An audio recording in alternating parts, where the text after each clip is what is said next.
तारिक, आपने आवाज का इस्तेमाल रेडियो से शुरू किया 1960 में शायद आप। नहीं, आवाज का इस्तेमाल तो पैदाइश पर ही रोना शुरू कर दिया था। मतलब लोगों के लिए? जी, रेडियो से शुरू किया? जी हाँ, रेडियो 1960 तकरीबन यही था। 64 में टेलीविजन आया, आप टेलीविजन पे आ गए। आपने नौकरी की टेलीविजन में पहले? नौकरी का अनवर ये सुन लें कि 64 में रेडियो पर 150 रुपए पे मुलाजिम हुआ था और 150 पर ही नौकरी छोड़ी। बाकियों की तरक्की होती थी 5 रुपए सालाना, मेरी वो भी बंद थी कि मैं जरा तरक्की पसंद था। अच्छा। लाहौर में रहता था, साहिवाल में घर था। तो मेरा एक दोस्त है, आजकल पंजाब यूनिवर्सिटी में जर्नलिज्म पढ़ाता है, मेहदी हसन। तो मैं और वो साहिवाल से हम निकले थे ये अहद करके कि घरों से कुछ नहीं लेना और अपनी जिंदगी को खुद बनाना। तो लाहौर आ गए। 17 रुपए महीने की एक कोठड़ी भाटी दरवाजे में हम दोनों ने ले ली और वहां जमीन पर अपना सोते थे। सारा दिन लाहौर की सड़कें थी, हम थे। अश्क रवां की नहर है और हम हैं दोस्तों। एक किस्सा मजेदार है नौकरी का। गर्मियों की छुट्टियां होती थी तो लॉ कॉलेज का हॉस्टल है लाहौर में जो, वो खाली हो जाता था। तो ये जो 17 रुपए की कोठड़ी थी, इसमें पंखा भी नहीं था तो गर्मी बड़ी लगती थी। गली में हम इसलिए नहीं सोते थे कि हम दोनों को ये गलत फहमी थी कि सामने के घर में कोई हमें देखता है और हम हीरो हैं। तो लिहाजा गली में नहीं सो सकते। अब बंद कमरे में सो रहे हैं और जो भी होता ये था कि शाम को 7-8 बजे हम अपने बिस्तर लगा के बाहर और लाहौर की सड़कें नापने निकल जाते थे। रात को 11-12-1 बजे आते थे, बिस्तर ठंडे हो चुके होते थे, सो लेते थे। एक दिन आता हूं तो देखता हूं कि वो जो साथ के कमरे में सफाई करने वाले वहां रहते थे साथी, वो एक हट्टा कटा काला स्याह रंग उसका, ऊपर से चांद चमक रहा और मेरी चारपाई पे लेटा हुआ मेरे बिस्तर पर। मैंने आके उसको जगाया, मैंने कहा कौन है? तो उठ। तो उसने मेरे खानदान से अपने खानदान के नाकाबिले यकीन रिश्ते जोड़े और मैं उसकी सेहत देख के भी खौफजदा हो गया। अब मैं उसे जगा रहा हूं, वो मुझे बुरा भला कह रहा है और कह रहा है सिर पाड़ देंगा, कौन है, परा हो जा। पता नहीं वो नींद की गुनूदगी में था, क्या था। अब मैं लॉ कॉलेज की वो हॉस्टल की सीढ़ियों पर बैठा हूं और सोच रहा हूं कि बारी ताला इस लाहौर में फाका भी कर लिया, सड़कों पर भी घूम लिया, हर तरह की सख्ती उठा ली। आज मुझे गालियां भी, बाकायदा गालियां जो होती वो भी पड़ गई हैं। तो मैं बैठा अब सोच रहा था। इतने में वो मेहदी हसन, वो पीटीआई में काम करता था, वो रात की ड्यूटी खत्म करके आया तो कहने लगा तारिक तू बैठा। मैं कहा यार आज बड़ा रफड़ है, बड़ा मुश्किल काम है। कि क्या हो? मैंने कहा ये सूरत हाल है। खैर वो भी मेरे साथ आया। अब 2 हो गया, कुछ हौसला हुआ तो उसको चारपाई से गिरा दिया। वो डोलता डगमगाता एक तरफ हो गया। मैं जुबली में बुला दिया है, पता नहीं। 64 में आपने कोशिश कीजिए एक बार फिर आपको गालियां पड़े ताकि और तरफ गालियों का मसला ये है कि आप गालियां दें और मुझे गालिब याद आए कि कितने शीरी हैं तेरे लब के रकीब, गालियां खा के बेमजा। हम तो कभी नहीं। आपकी नवाजिश। आपने टेलीविजन को 69 में छोड़ दिया जी। उसके बाद कुछ दिन आप सरकारी मेहमान रहे जहाँ पर खाना मुफ्त मिलता था। खाना, कपड़ा, रिहाइश मुफ्ती, तो पैसों का तो प्रॉब्लम नहीं था। नहीं, फिर तो जाहिर है पड़े हुए। फिर ये बनाई आपने फिल्म। जी हाँ, उसमें आप सड़क पे आ गए। उसमें सड़क पर फिर गया पिंडी।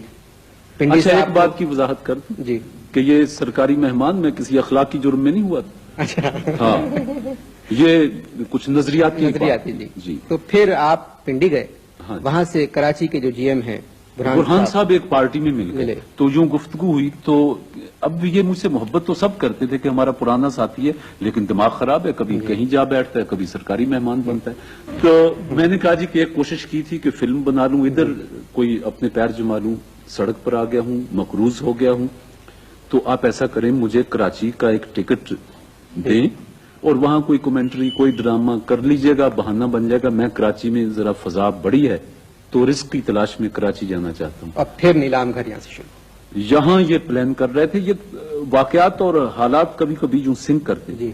इन्होंने कहा कि नीलाम घर एक प्रोग्राम है, इसको देख लो। अच्छा, शो के बारे में मैं आपसे सच कहूं कि मैं हमेशा खौफजदा था। यूं बैठ के दो चार से बात कर ली। टेलीविजन का हर शोबा मैंने देखा, प्रोडक्शन भी की, डायरेक्शन भी की, लेकिन यूं शो नहीं किया था। आगा नासिर का ख्याल था कि मुझ में एक वो विट है थोड़ी सी जो आप में बहुत है, कि मैं शो कर सकता हूँ। कमाल का शो था, 6 साल चला। 6.25 साल। 6.25। फिल्म आपकी सुना 3 बजे रिलीज हुई और 3:30 बजे फ्लॉप हो गई। ये अपनी साजन रंग रंगी, वो तो मैं अर्ज कर रहा हूँ ना कि जो फिल्म काला सूरज थी वो जब साजन रंग रंगीला बन के आई तो 3:30 बजे लगी, कोई 3:45 बजे वो बेवा हो चुकी। खत्म हो गई। अच्छा, जिस गाने में मैंने घड़ी देखी थी ना, मैंने टका नहीं दिया, मैंने जेब खाली यूं दिखा दी कि मेरे पास पैसा कोई नहीं।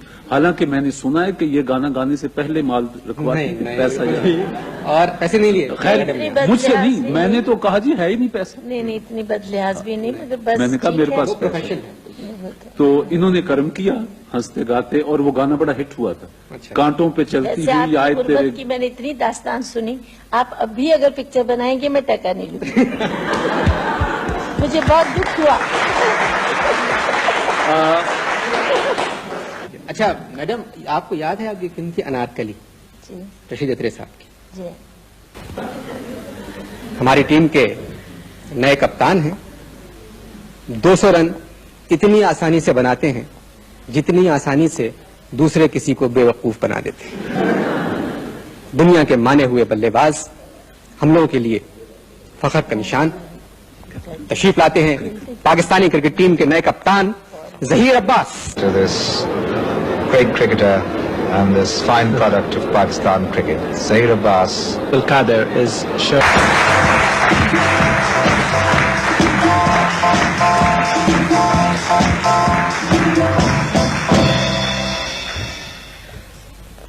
जहीर, एक तो पहले कप्तानी की मुबारक। शुक्रिया। बहुत ज्यादा। हिंदुस्तान आप कप्तान बन के जा रहे हैं, तो कुछ नर्वस तो नहीं है कप्तानी से? अब नर्वस क्या होना है अब तो इतने अरसे हो गए क्रिकेट खेलते हुए, 13-14 साल हो गया, जी। जो कि मेरा ख्याल है काफी लंबा अरसा होता है क्रिकेट के लिए। अब तो मेरे लिए हर चीज जो है वो एक आम सी चीज बन गई। मगर कप्तानी आपको पहली मरतबा ये हासिल? हाँ जी, पाकिस्तान की कप्तानी पहली दफा की है, लेकिन मैं पीआई की कप्तानी कर चुके हैं। 3-4 साल से कर रहा हूँ जी। ये पीआई में कप्तान पायलट जिसको क्रिकेट का कप्तान जी। क्रिकेट।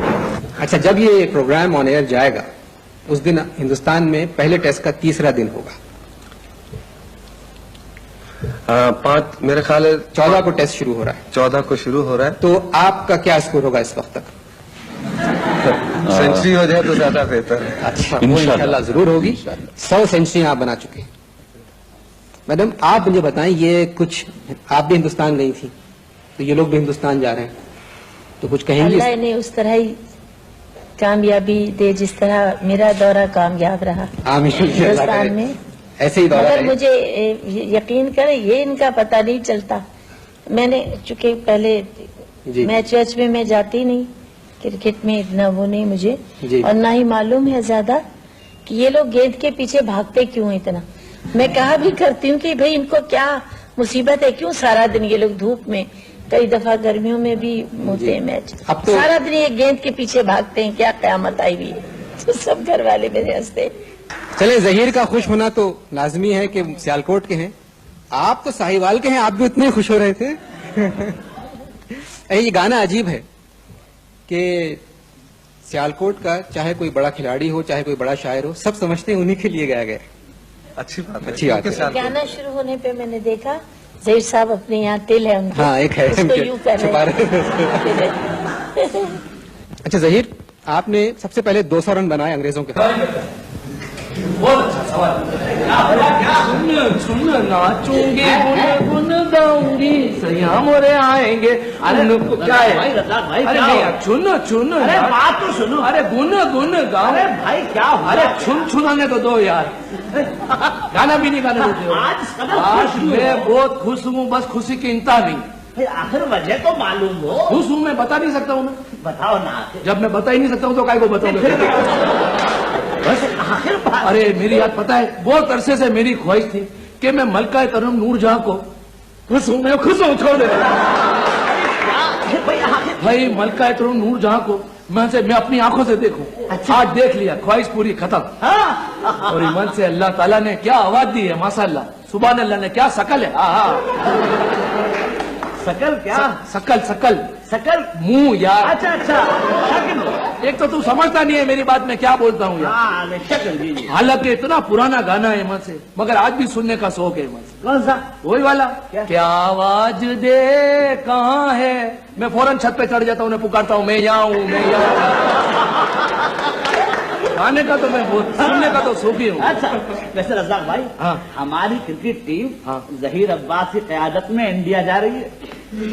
कहाँ से जा रही है? कराची से। हैं? कराची से। कराची से? कोई फायदा नहीं। क्यों? बेकार है, मैं बोलता हूँ बेकार बेकार। अरे क्यों भाई? अरे इनको तो लाहौर से जाना चाहिए।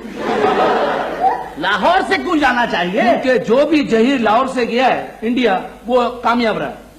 भाई लाहौर से कौन जहीर गया है इंडिया? तारीख नहीं पढ़ते यार। जहीरुद्दीन बाबर। ओहो। जहीरुद्दीन बाबर लाहौर से इंडिया गया, हिट रहा है। हाँ। अच्छा ये बताओ हाँ। कि ये अपनी टीम कितने टेस्ट मैच खेलेगी वहां जाके? ये 3 टेस्ट खेलेंगे। अच्छा। एक तो बंगलोर में, हाँ। एक जालंधर में। हाँ, और बस एक- बस छोड़ दो, क्या जरूरत है यहाँ खेलने की यार। क्यों? इनको तो पानीपत में खेलना चाहिए। पानीपत में क्यों खेलना अरे चाहिए? तो तुमने तारीख नहीं पढ़ी, सुना नहीं है कि आज तक कोई भी मुसलमान पानीपत में नहीं आ रहा है। कम से कम तारीख में अपना नाम मशहूर तो हो जाए कि पानीपत का पहला टेस्ट, पानीपत का दूसरा टेस्ट, पानीपत का तीसरा टेस्ट।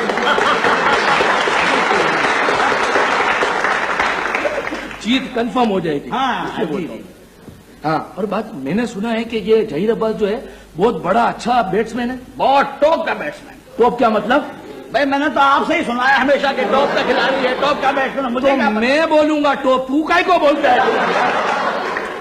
जब इतना टॉप का बैट्समैन है तो ये सिल्वर जुबली के प्रोग्राम में तीसरे नंबर पे काय हुआ है? ऐसी बात नहीं है। हाँ। टीवी वालों ने कहा था कि तुम पहले नंबर पे आ जाओ। हाँ। तो इन्होंने कहा कि मैं ओपन नहीं जाता। तो फिर टेलीविजन वालों ने कहा कि तुम 1 डाउन आ जाओ। 1 डाउन तो मैं वर्ल्ड कप में नहीं गया, तो यहाँ कैसे आऊंगा? मैं तो 5वें नंबर पे जाऊंगा। ये बात बिल्कुल सही है। बाकी सुना है कि जहीर अब्बास ईमान से कप्तान बनने के बाद बहुत बहादुर हो गया है। बहादुर हो गया? हाँ, देख नहीं रहे हो? तुम्हें कैसे पता? सिल्वर जुबली के प्रोग्राम में बगैर हेलमेट के आया है। सियालकोट में कब रहते थे? लो, मैं तो पैदा ही सियालकोट में हुआ हूँ भाई। हाँ, जब मैं छोटा था तो मुझे मेरे घर वाले कहते थे मुंडिया, प्यार से। हाँ। और जब मैं घर से बाहर निकलता था तो सारे मोहल्ले वाले कहते थे, वे मुंडिया सियालकोटिया, वे मुंडिया छोड़ो ना काजी भाई यार, क्यों, क्या कोई इस क्यों? उम्र, इतनी उम्र में झूठ बोल रहे हो, कुछ क्यों, खुदा का क्यों? खौफ करो यार। क्यों भाई? तुमको सियालकोट वाले ये बोलते थे कि मुंडिया सियालकोटिया? हाँ। अरे ये बोलते होंगे कि बुढ़िया सियालकोटिया। बात तो सुनो काजी भाई,